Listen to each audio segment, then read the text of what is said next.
അതിന്റെ ഉത്തരം പറഞ്ഞത് അഹങ്കാരം എന്നുള്ളത്. അഹങ്കാരമാണ്.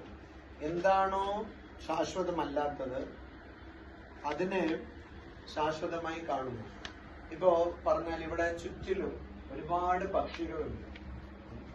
നമ്മള് വയനാട് പോയാലും അല്ലെങ്കിൽ ഉത്തരാഖണ്ഡിൽ പോയാലും അവിടെ ഒരുപാട് പക്ഷികളുണ്ട്. പക്ഷെ അതിനേക്കാളും കൂടുതൽ പക്ഷികൾ ഇവിടെ തന്നെ ഉണ്ട്.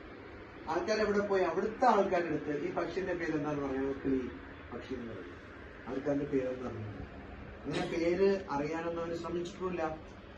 അതുപോലെ തന്നെ നമ്മുടെ അടുത്തും കുറെ പക്ഷികളുണ്ടാവും. നമ്മളത് ആ പക്ഷികളിലൊന്നും ശ്രദ്ധിച്ച് നോക്കുന്നില്ല. ഇപ്പൊ പക്ഷി, ചെറിയ പക്ഷി ഇത് വായിച്ചുകൊണ്ടിരിക്കുമ്പോൾ ഇവിടെ നിന്ന് പോയി, അതവിടെ നിന്ന് ചാടി. അതിന്റെ പേര് പേർപ്പിൾ സൺബേർഡ് എന്നാണ്. അത് കാണാൻ നല്ല ഭംഗിയുണ്ടാവും. Purple, violet നിറമായിട്ടുണ്ട്.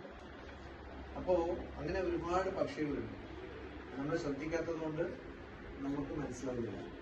അതുപോലെ തന്നെ എല്ലാവിടെയും ഈ പൂവിലും ഈ വിരിയിലും ഈ ജഗ്ഗിലും എല്ലാവിടെയും ഈശ്വരൻ